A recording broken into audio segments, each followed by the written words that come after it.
¿Qué tal? Buenos días, buenas tardes, buenas noches, ya sea en el momento que estén viendo este video, el cual lo hacemos con todo gusto para ustedes. En esta segunda parte, lo que vamos a ver es lo que nosotros llamamos el método para desarrollar la capacidad de la resiliencia. Y lo nombramos como crear, para que nos sea más sencillo recordarlo y que vayamos vislumbrando qué es lo que significa cada una de estas letras que conforman la palabra. Y empezamos con la C. La C de conciencia, porque la primera pauta o el primer paso para desarrollar la resiliencia es aprender a vivir en el presente. Y eso es la conciencia. Y esta conciencia es esta capacidad que tenemos para darnos cuenta quiénes somos, qué somos, dónde estamos, por qué estamos aquí. Esta capacidad de reconocer que si sufrimos, que si gozamos, es porque tenemos vida. Y esta vida que nos permite ir conociéndonos, conociendo que somos. Pero ese conocimiento también entendido como la humildad de reconocerte una persona falible, frágil, con fortalezas, pero también con debilidades, con carácter, pero también con temperamento, con errores y con virtudes. Ese conocimiento que es poder, pero bien encausado y bien entendido para crecer uno mismo a partir del autoconocimiento de uno. Este conocimiento nos lleva a la confianza, porque vamos descubriendo esos talentos que Dios nos da y de alguna manera queremos a través de él multiplicarlos. Y esto nos permite ser constantes en este proyecto que vamos formulando a raíz de lo que descubrimos que somos.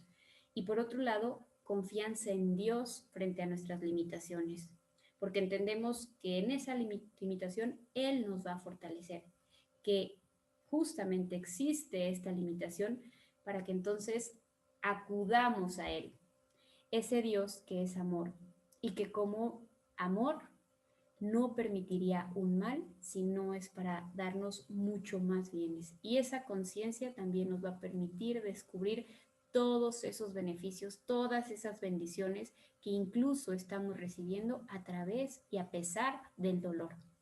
Porque de hecho la primer bendición que a través de la conciencia podemos descubrir es que estamos vivos y la vida es un regalo. Y segunda bendición, que podemos confiar en Dios, en ese Dios que nos creó y que nos dio la existencia y que nos conoce mejor que a nosotros mismos. Y esta confianza y esta entrega de nuestras limitaciones a Dios, esta humildad de descubrir lo que nos toca y aquello que no nos toca, entregarlo, nos hace también mucho más comprensivos y compasivos.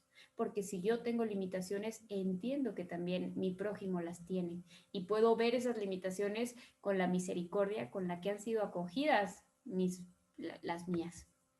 Y ese acogimiento que viene de la palabra en hebreo de compasión, que significa útero, ese útero que asemeja a la misericordia de Dios con la que recibe, acoge al nuevo ser, a ese bebé, que no importando sus defectos congénitos, malformaciones, como venga, lo acoge en ese seno de madre, con ese amor infinito y lo hace suyo, lo cuida, lo procura, lo alimenta. Esa es la compasión a la que estamos llamados, ante todo y por la conciencia divina. Así es que la compasión es engendrar vida, engendrar bondad, engendrar generosidad, engendrar amor. Y todas estas virtudes, de alguna manera, también nos van llenando de contentamiento. Entonces vamos descubriendo que podemos cantar y gozar y adorar bajo la lluvia, no escondernos, no meternos debajo de un paraguas. El contentamiento de Dios es posible incluso y a pesar de la adversidad, De hecho, el Señor no solamente nos hace encontrar en Él nuestra alegría, sino que nos dice que Él es la fuente de gozo. Así es que, pues, el contentamiento, que también es posible a través de la conciencia, es algo así como decir que canto no porque soy feliz, sino que soy feliz porque canto. Esa es la conciencia. Aprender a agradecer, a vislumbrar la bendición, a contemplar aquello que tengo y no lo que perdí o no lo que estoy perdiendo, e incluso tener a través de la conciencia esta confianza tan grande en Dios que me posibilite agradecer las ganancias que todavía no descubro porque estoy en medio de una pérdida.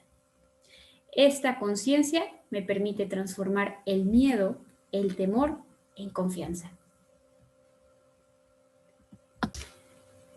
A nivel familiar, esta sed, ¿qué significa? Primero, convivencia, porque necesitamos de estos encuentros en familia para que entonces podamos crecer en cohesión. ¿Y qué significa cohesión?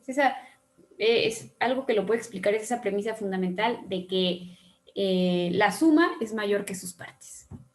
Es decir, que como miembros de familia entendemos que somos un sistema, que somos todos parte de un mismo cuerpo y por lo tanto estamos en busca de beneficiarnos mutuamente. Y por obvias razones tampoco existen patrones rígidos en donde uno debe encajar para que entonces pueda agradar a los que figuran o a los que sobresalen, porque cada uno de los miembros de casa sabemos que tiene una misión y un propósito particular dentro de la familia. Y por lo tanto esto nos lleva a un amor incondicional que vamos a repasar más adelante. Pero esta cohesión es posible que nos ayude a comprender que esas diferencias nos enriquecen y que obviamente pues las similitudes también van haciendo mucho más fuerza. Y la comunicación, que es esa herramienta indispensable para bombear cualquier vínculo, para hacer posible toda alianza y superar todo problema. Una familia que genera espacios de comunicación y una comunicación, no cualquier comunicación, una comunicación con una escucha activa, con empatía, que conoce el arte de la asertividad y de la comprensión, puede hacer frente a cualquier circunstancia, por más adversa que fuera esta. Por otro lado, compartir rituales, porque no siempre podemos compartir con los nuestros todo el tiempo que quisiéramos, pero aprovechar esos tiempos que tenemos para que sean de calidad, para que en verdad fomentemos ese diálogo íntimo, para que vayamos descubriendo aquello que con lo que nos enriquece el otro, aquello con lo que nosotros podemos enriquecerlo. Y vamos a hacer una serie de preguntas para ver cómo está nuestro nivel de conciencia. La número 1 dice, identificas, por favor les pedimos que vayan haciendo a lo mejor una anotación o en su mente vayan respondiendo cada una. Identificas tus fortalezas, tus cualidades y tus áreas de oportunidad. ¿Reconoces tus límites? ¿Eres consciente de lo que piensas y sientes en este momento? ¿Cuál es tu pensamiento? ¿Cuál es tu emoción predominante? ¿Qué es lo que tus pensamientos y emociones revelan acerca de ti? ¿Qué revelan acerca de tus creencias o la profundidad de tu relación con Dios? ¿Qué tanto confías en ti? ¿Qué tanto confías en Dios? ¿Te consideras una persona valiosa, digna de admiración y cariño? ¿Puedes enumerar al menos 5 bendiciones que Dios te ha regalado el día de hoy? ¿Te has detenido un momento a contemplar y agradecer alguna de estas bendiciones? ¿Has aprendido algo el día de hoy o consideras que todo lo haces de manera automática? Es decir, que no vives en el presente, o en el futuro, o en el pasado, pero no en el hoy. Segundo punto. Y viene la R de responsabilidad. Es decir, tomar el protagonismo, decidir de qué manera voy a enfrentar esta adversidad.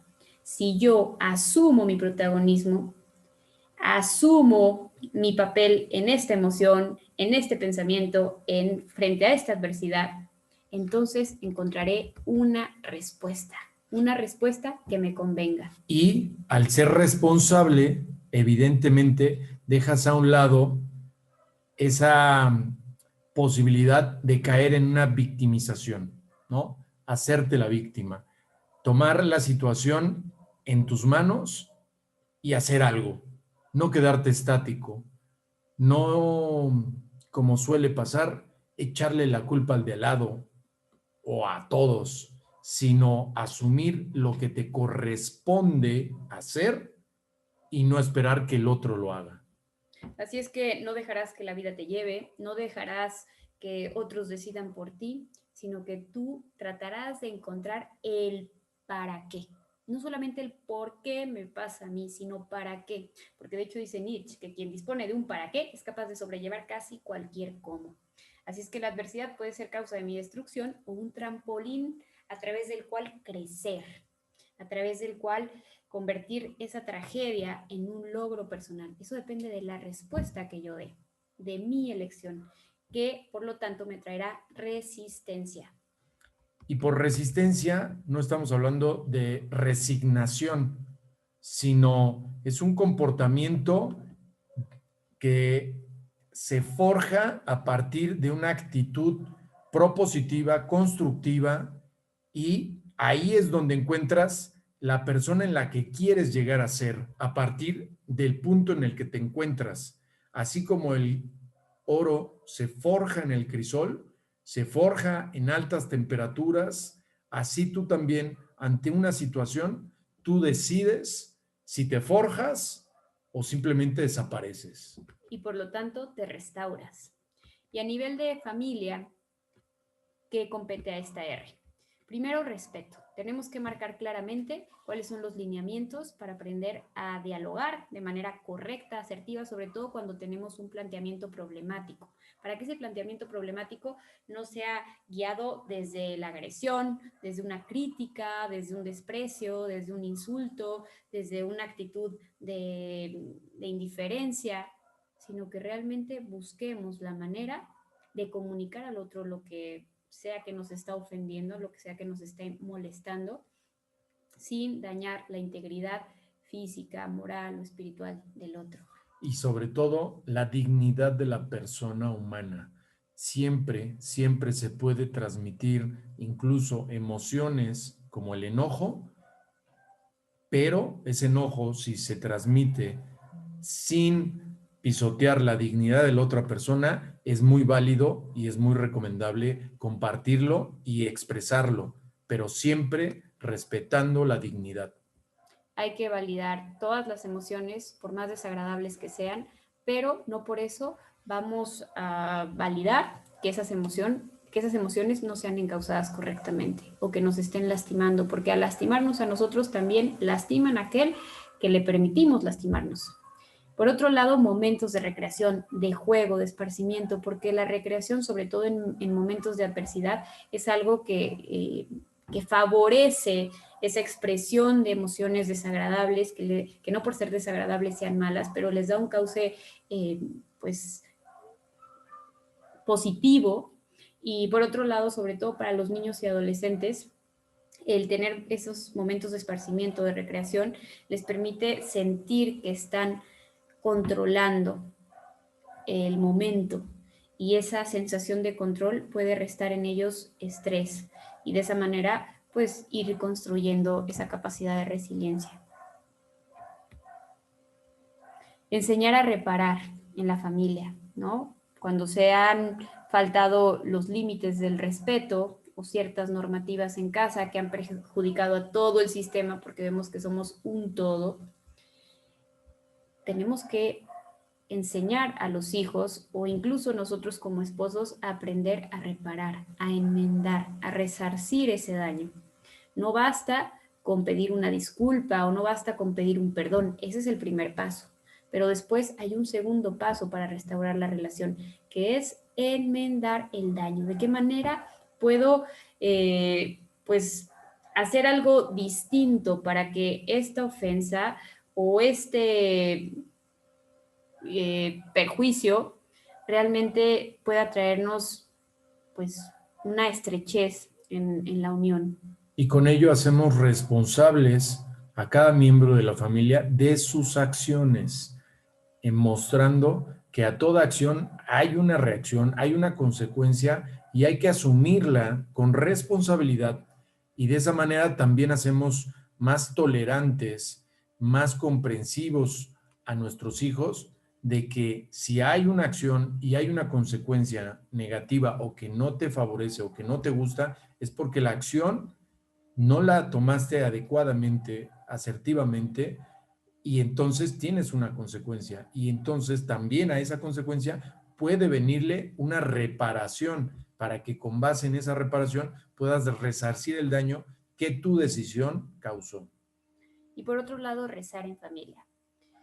Podemos recitar el rosario, que de hecho es una oración de contemplación que no solamente nos ayudará a tener conciencia y obviamente sumará en el primer punto que mencionamos, sino también nos permitirá irnos relajando, porque esa contemplación nos empieza a dar paz, empieza a modificar nuestras respiraciones y si modificamos las respiraciones en caso de que nos encontremos en medio de una adversidad muy estresados, que no estemos sabiendo manejarla, pues esas respiraciones mandarán una señal a nuestro cerebro para apagar el botón de amenaza, el botón de emergencia, y entonces que no haya ese excedente en el cortisol. Rezar en familia en verdad tiene beneficios fisiológicos, pero también sobre todo beneficios espirituales, porque recordemos que hay momentos en los que el dolor nos puede superar nuestras fuerzas, pero es ahí entonces donde entra la gracia y la gloria de Dios.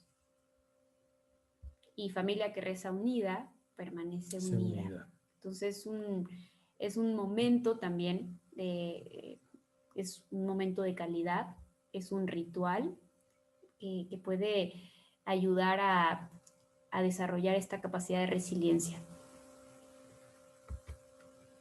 Y ahora vamos viendo cuál es nuestro nivel de responsabilidad. Cuando tus acciones u omisiones te perjudican o perjudican a terceros, ¿te justificas y o buscas culpables?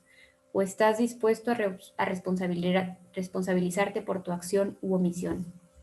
Cuando identificas que has cometido un error, ¿te culpas y desalientas?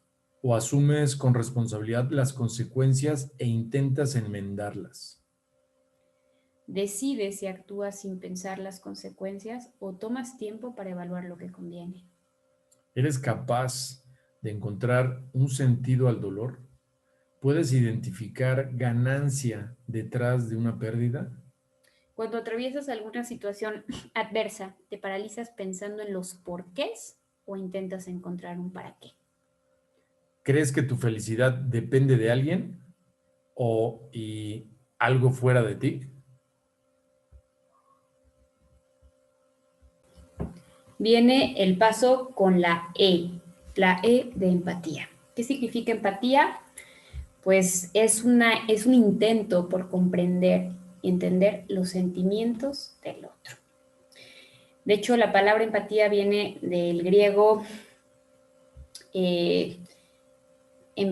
empatía, que significa sufrir con el otro, ¿no? Y es un esfuerzo por el altruismo, es un esfuerzo por buscar ayudar al otro, no solamente que me entiendan, sino yo también querer comprender. Como decía San Francisco, hacerme un instrumento de paz, ¿no? O como decía la Madre Teresa de Calcuta, cuando yo necesite ser consolado, pues ir a consolar.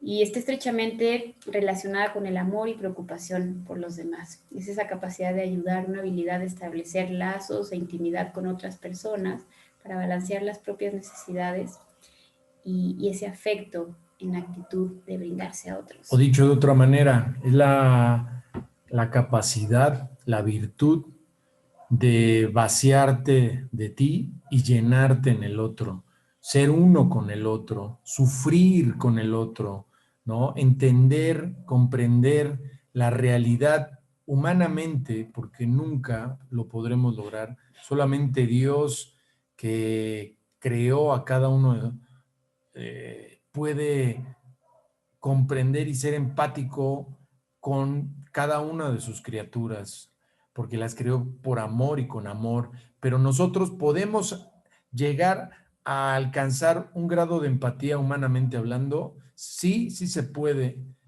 pero requiere de aprender incluso a amar, amar como Dios espera que amemos a nuestros semejantes. Y de una renuncia, a veces de lo que nosotros sentimos y de lo que nosotros pensamos, para en verdad escuchar empáticamente lo que el otro siente y piensa. Es de alguna manera aquello que dice Jesús de si el grano de trigo no cae en tierra y muere, no da fruto. Es esa renuncia a la que se refiere, que nos lleva a la empatía. Y esta empatía nos permite tener un enfoque claro. Un enfoque de qué es lo que a lo que estamos llamados, ¿no? Un enfoque de buscar en los demás ese grado de amor al cual estamos llamados. Saber que tenemos un propósito de parte de Dios. Si estamos vivos es porque Él todavía confía en nosotros, porque nosotros seguimos teniendo ese propósito que está divinamente orquestado, que no hay casualidades para Dios. Y como dice en Isaías 40:31, que se los va a leer Miguelito. Dios tiene un propósito que nos supera a nosotros mismos y está divinamente orquestado. El proceso y lucha precede a la victoria, por lo que anticipo lo mejor de Dios para ustedes. Los que esperan en Dios tendrán nuevas fuerzas, levantarán alas como las águilas, correrán y no se cansarán, caminarán y no se fatigarán. Ese sentido que le da a nuestro existir, ese enfoque en el cual le damos eco a nuestra fragilidad humana de eternidad. Ese enfoque nos trae esperanza. ¿Qué es la esperanza? Es una virtud motora por excelencia que va incendiando nuestros más hondos anhelos y nos deja en un estado de insatisfacción, ¿no? Que nos lleva a la acción. Y es que nosotros tenemos la esperanza porque sabemos que para hablar de resurrección, antes habrá que pasar por la muerte y que estamos en una lucha desde la victoria, porque pues de alguna manera Dios nos dijo que ya ha vencido a la muerte. Y la voz de Dios suele ser anticipada por silencios.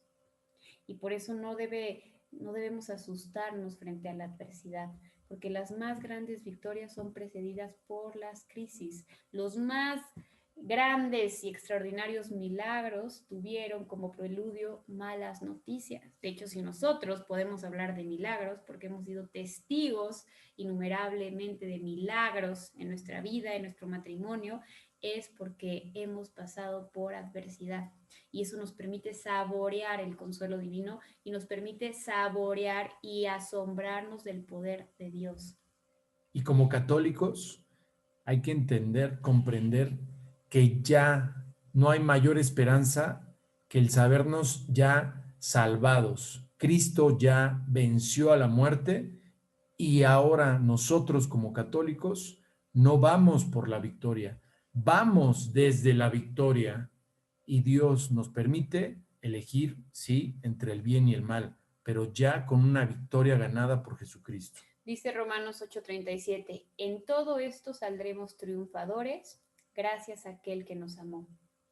Yo sé que ni la muerte, ni la vida, ni los ángeles, ni las fuerzas del universo, ni el presente, ni el futuro, ni las fuerzas espirituales, ya sean del cielo, del abismo, ni ninguna otra criatura podrán apartarnos del amor de Dios manifestado en Cristo Jesús, nuestro Señor.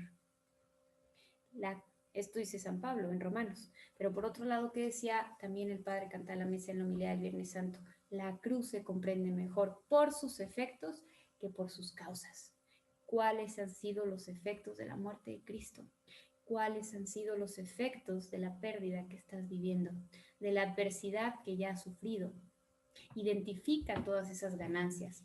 Hemos sido a través de Cristo justificados por la fe. reconciliados en su paz, llenos de esperanza en una vida eterna. Podemos unir este dolor a la pasión de Cristo y eso nos llena de esperanza. Estamos atribulados, mas no abatidos, sumergidos en apuros, pero no desalentados. Encauzar emociones. ¿Quién dijo que hay malas emociones? Todas son buenas. El mérito y la clave está en saberlas encauzar, cualquiera que ésta sea. Siempre es bueno saber que esas emociones serán enriquecedoras siempre y cuando yo les dé un cauce benéfico para mí. Esas emociones podrán ser dolorosas o no, pero siempre serán benéficas cuando yo les dé un cauce en ese sentido que a mí me nutra, que a mí me fortalezca, que a mí me haga más sabio en cuanto a lo que he vivido y cómo lo he encauzado para ser el día de mañana alguien mejor que a partir de una situación o una emoción adversa le tocó vivir. Recordemos que todas las emociones, por más desagradables que sean, tienen una finalidad buena. Han sido creadas por Dios y Dios todo lo que hace es bueno, bello y verdadero. Hay que identificar qué sentimos, porque aquello que sentimos tiene un fin, así sea la tristeza, el enojo, el miedo, la ansiedad. ¿Qué sentimos? Cada una de estas emociones está queriendo comunicarnos algo importante para nuestra vida, para nuestro bienestar, pero siempre y cuando entendamos qué sentimos, sabremos cuál es la finalidad de eso que sentimos y entonces podremos dar ese cauce que nos va a beneficiar. De lo contrario, las emociones también pueden volverse tóxicas, sobre todo si son desagradables, porque generalmente aquellas que nos desagradan no les queremos hacer frente, no queremos afrontarlas, no queremos entenderlas, no queremos ni escucharlas. Y en la medida que nos resistimos a escuchar esas emociones es en la medida que insisten y que insisten con fuerza y que nos pueden intoxicar. Por eso hay que escuchar nuestras emociones y hay que encauzarlas conforme al fin y al propósito que Dios ha puesto en ellas. Por eso nunca renuncies a cualquier emoción, por más negativa, dolorosa que ésta sea para ti, nunca renuncies. Mejor entiende el por qué o el para qué y encáuzala. Y esta empatía también nos va a llenar de entusiasmo. De hecho, la palabra entusiasmo es una palabra bellísima que viene del enteos, inspirados en Dios, llenos de Dios. Es una conmoción, una exaltación del espíritu que en realidad nos mantiene animosos. No es una simple excitación o euforia, porque eso es temporal. El entusiasmo es por estar llenos de esa gracia, de esa esperanza, nos mantenemos animosos aún en medio de este dolor, entendiendo que pues esas batallas no son nuestras, sino que le pertenecen a Dios. Por lo que pido la gracia y lo hago con gratitud, tratando de provocar un cambio en mí que me libere del miedo y que me mantenga en el amor, en Dios, Dios que es amor. Dice Jeremías 29, 11, 13. Porque yo sé muy bien lo que haré por ustedes. Les quiero dar paz y no desgracia, y un porvenir lleno de esperanza. Estas son palabras de Dios. Y por eso es que nos tenemos que mantener en entusiasmo. A nivel familiar, ¿qué debemos hacer? Y con respecto a esta, expresar afecto y emociones. Entendemos las emociones y entonces podemos externarlas de una manera válida, en donde no faltemos al respeto a los demás, en donde pues el otro también vaya aprendiendo a conocerme y descubrirme a raíz de esta emoción, porque esta emoción es fruto de un pensamiento y ese pensamiento es fruto de a lo mejor mis experiencias, mi personalidad, de heridas del pasado. Expresar afecto es necesario e importante abrazarnos, besarnos, porque eso libera oxitocina y la oxitocina le hace frente al cortisol que genera ansiedad, que genera el estrés, que genera la tensión. Así es que de alguna manera el afecto es el salvavidas a través del cual nosotros podemos liberarnos de todos esos cambios bioquímicos en nuestro cerebro que produce el dolor, el duelo. Esto también nos va a dar cierta estabilidad.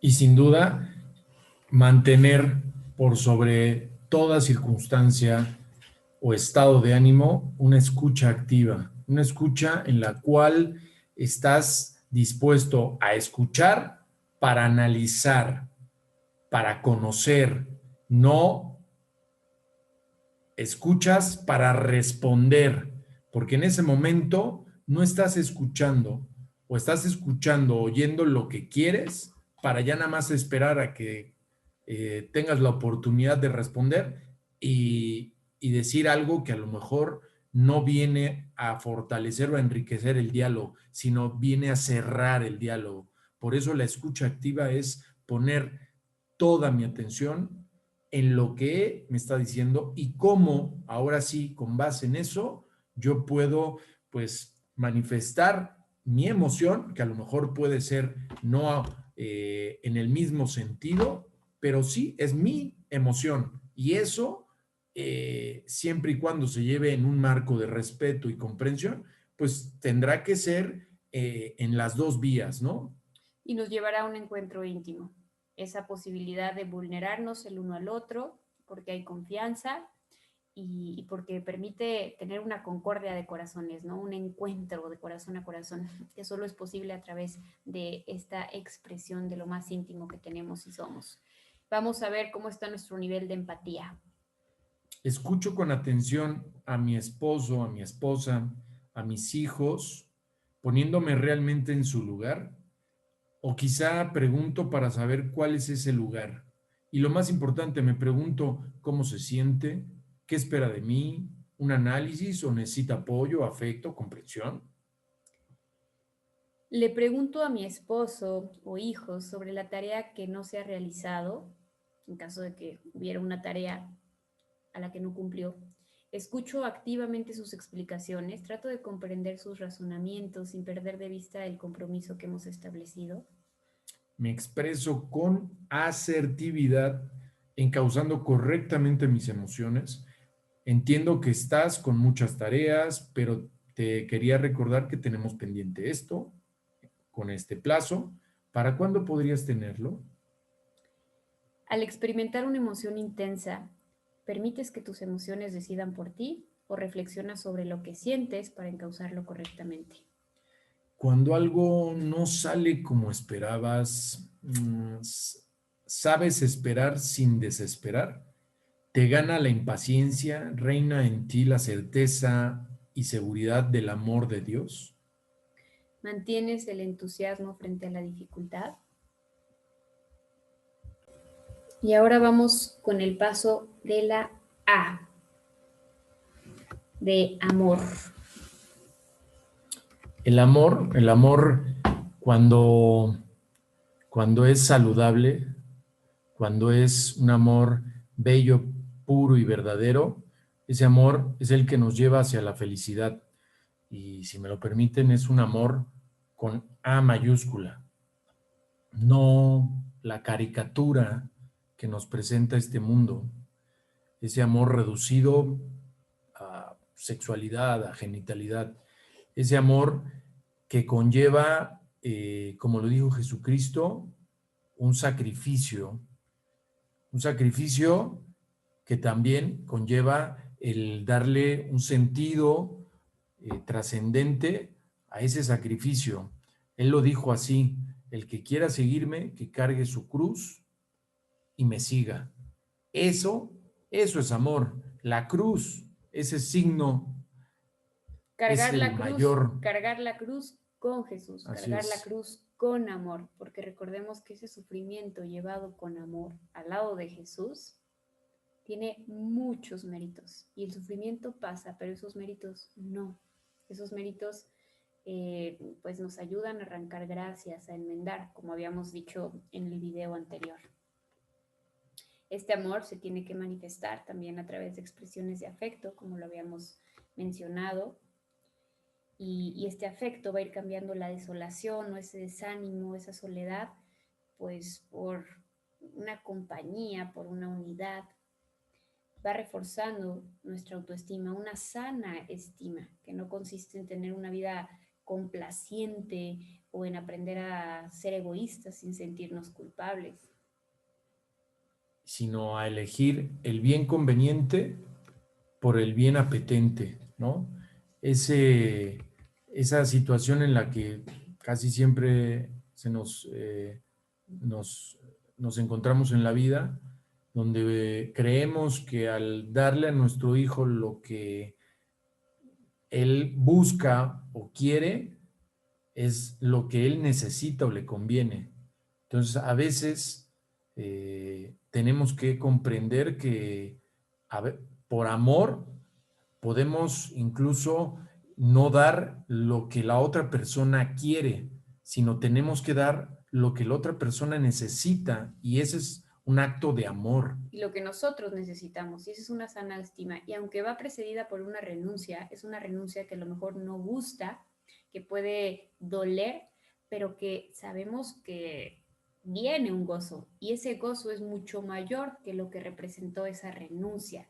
Y por eso es que muevo incluso mis afectos a querer gustar de la renuncia. Por eso es que se puede entender esa contentación de la que hablábamos en la letra C de conciencia, incluso en medio de la adversidad. Siento contento en medio de esta renuncia, siento gozo, porque eso es lo que trae consigo el amor. Pensemos en el día que hemos sido mucho más felices y nos daremos cuenta que ha estado comprometido el amor, que a lo mejor hemos estado incómodos, que a lo mejor hemos estado cansados, que a lo mejor sensiblemente pues no ha sido un día de comodidad o de confort, y sin embargo hemos sentido plenitud. Y esa plenitud es a la que hemos sido llamados. Y este amor nos va a permitir hacer arte del dolor, transformar la más fuerte devastación en una sublime belleza, porque la belleza siempre tendrá espacio para manifestarse. De hecho, en medio de las pérdidas, siempre debemos dar un espacio para que la belleza paralela fluya y podamos disfrutar la hermosura de lo simple. De hecho, si vamos viendo y revisando también la vida de los artistas, nos daremos cuenta que está marcada por el dolor. Así es que ese dolor, esa adversidad, también puede ser una oportunidad y un medio para transformarlo en obra de arte. A nivel familiar, el apego, como hablábamos, es muy importante, el apego seguro, el afecto. Hay varias investigaciones que hablan en este referente, y por mencionar algunas, está el estudio de Emmy Werner y Ruth Smith, que arrojan resultados a partir de los cuales se concluye que el afecto y el amor, el incondicional recibido, que tiene que ver con un apego seguro, es de donde nace la capacidad de superarse, comprobando así que la influencia más positiva para los niños en situación de desgracia es la relación cariñosa y estrecha con un adulto significativo. Ahí el apego, o en este caso, bueno, se traduce también en un altruismo en el cual buscamos el bien del otro porque nos hacemos parte del otro, buscamos el beneficio del otro, incluso por encima del propio, o no encontrando un beneficio propio. ¿Por qué? Porque el objetivo principal, primordial, es que el otro esté bien. Y si con ello tengo que sacrificarme o sacrificar un bien para mí, lo haré por beneficiar a la otra persona. Eso es altruismo. Una persona, un miembro de la familia, niño, adolescente, un esposo, que se siente seguro, lleno de afecto, pues de alguna manera también esa seguridad le permite descentralizarse, salir de sí mismo y querer darse a otros. Y eso también va a fortalecer nuestra capacidad de resiliencia. No solamente la fortalece el recibir ese afecto, porque sí, la resiliencia se construye con otros. Y también yo voy a encontrar esa fuerza y esa resiliencia dando ese afecto, dando esa posibilidad, dándome esa posibilidad de nutrir a otros, como también pues he recibido apoyo de los demás. Así es que también en familia, pues tiene que ver mucho para este altruismo el apoyo. La autonomía que le das a la otra persona para que encuentre su propio desarrollo, para que en vez de estar esperando con la mano estirada que le des el pescado, le enseñes a pescar para que se autodesarrolle él mismo con una cierta autoridad, ahuyere, que es buscar el desarrollo del otro, pero dándole la autonomía que él necesita para que él mismo pueda, en este caso, aprender a pescar. Y que tenga esa seguridad en sí mismo, ¿no? Esa capacidad de saberse, bueno, pues más bien esa conciencia de saberse capaz de hacer las cosas. Y el amor incondicional. Hay que recordar que la persona es más que su conducta y por lo tanto hay que hablar con asertividad, sobre todo cuando se trata de corregir al otro. Es distinto hacer una corrección fraterna y puntual del comportamiento que no gustó a etiquetar a la persona y descalificarla completamente por esa deficiencia que a lo mejor pudo tener y que me ofendió. Así es que en el amor incondicional hay que tenerlo en cuenta porque no podemos retirar el afecto a nuestros hijos o a nuestro cónyuge simplemente porque no cubrió nuestras expectativas, porque no nos dio lo que esperábamos o porque a lo mejor nos ofendió. Hay que aprender del amor que Dios nos da, que es constante y continuo y que busca esa unidad y que sabe corregir, porque hay verdades que duelen, pero esas verdades hay que adresarlas con caridad y en eso consiste el amor incondicional, porque la verdad sin caridad es crueldad y lejos de ayudar, destruye. Vamos a medir el termómetro del amor. Si volviera a nacer, me gustaría ser quien soy. Sé compartir mi vida con los demás. Hago un discernimiento antes de tomar una decisión trascendente en mi vida. Le pregunto a Dios. Soy capaz de renunciar a mi orgullo, egoísmo y soberbia para recuperar la armonía en mis relaciones. Los obstáculos del camino me impiden seguir adelante. Rechazo la sociedad que me ha tocado vivir o busco la manera de hacer algo para contribuir al bienestar social. Y ahora vamos con la última R de resignificar, porque recordemos que no es la pérdida en sí misma la que marca el nivel de sufrimiento que tenemos, sino más bien el significado que le damos a esa pérdida, los pensamientos y la manera en cómo interpretamos esa pérdida.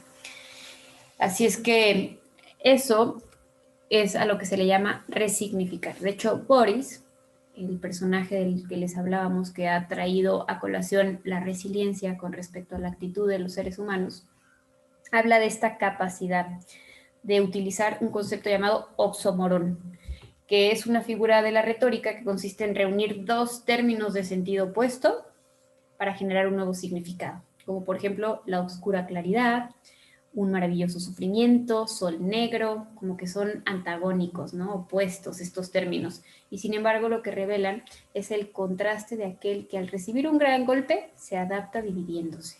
Por un lado está esta parte que recibe el sufrimiento, que produce la necrosis, el golpe, pero por otro lado también está otra área, otra parte protegida, aún sana y que reúne todo lo que puede para seguir dando felicidad y sentido a la vida. Por eso es necesario resignificar. Y el reposo, ¿quién mejor que Mateo para que lo podamos ejemplificar de esta manera? Bueno, Jesús en Mateo. Jesús en Mateo, que dice, venid a mí todos los que estáis fatigados y sobrecargados, y yo os daré descanso. Tomad sobre vosotros mi yugo y aprended de mí, que soy manso y humilde de corazón. Hallaréis descanso para vuestras almas, porque mi yugo es suave y mi carga ligera. Y creo que estas palabras nos ayudan a resignificar todo acontecimiento que estamos viviendo, toda batalla que estamos librando. Y cuando hemos hecho la experiencia de entregar esa cruz a Jesús y de abrazar esa cruz con Jesús, en verdad que descubrimos que esa palabra es palabra viva y se hace vida en medio de nuestro dolor. Y que incluso agradecemos eso que estamos padeciendo. Y ante un momento coyuntural, duro, difícil, la opción, sin duda, renovarse. Que Dios nos destruya y nos vuelva a ser nuevos, ¿no? Ahí, después, o más bien, ante un cambio, siempre vino de una gran sacudida. Dicen que Dios, para ayudarnos a crecer, nos tiene que podar como el jardinero poda una planta, para que salgan nuevos brotes, ¿no? Y de ahí vengan mejores frutos. Es ahí donde la renovación en Cristo es el único camino, sin duda brillante, esplendoroso, que puede surgir de un profundo y obscuro vacío. Y eso nos permitirá mantenernos rozagantes. ¿Qué significa? Que mientras la luz de Dios brille en nosotros, jamás estaremos oscuras. Lo que Dios promete sale a relucir de forma más brillante cuando estamos sumergidos en la oscuridad. Y por eso mantenemos gozo, mantenemos plenitud. Pasos para aprender a resignificar. Primero, razona cada uno de los pensamientos negativos y percátate de su intensidad y el daño que te hacen. Segundo, reconstruye esos pensamientos negativos por pensamientos positivos. Tercero, refuerza los pensamientos positivos con lo que establece la palabra de Dios. Por ejemplo, imaginemos que acabamos de perder a un ser querido y decimos, bueno, Dios no sanó a mi esposo y lo dejó morir. Y a lo mejor el pensamiento negativo es, me lleno de ira con Dios por no haberlo sanado. Y ese pensamiento lo podríamos transformar en un pensamiento positivo que sería: doy gracias por la infinita misericordia de Dios porque mi esposa, mi esposo, no sufrió una enfermedad larga. Otro ejemplo de un pensamiento negativo podría ser, esta pérdida no tiene sentido para mí. Y lo podríamos transformar en un pensamiento positivo. Como resultado de esta pérdida, tengo herramientas para ayudar a otras mujeres que han perdido o que han pasado por lo mismo que yo pasé. Otro pensamiento negativo podría ser, tengo coraje conmigo misma o con mi esposo porque no fue sincero sobre lo mal que se sentía físicamente, porque no me di cuenta.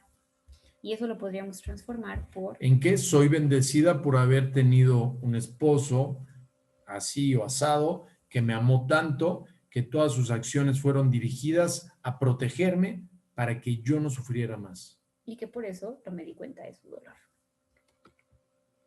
¿Cuáles son las características de una persona resiliente? Comprendes y aceptas que el gozo y paz no es ausencia de adversidad. A pesar del proceso, te mantienes firme en tus creencias y valores y convicciones. Te repones al desánimo, estás rozagante, contento. Recobras la fe y la esperanza.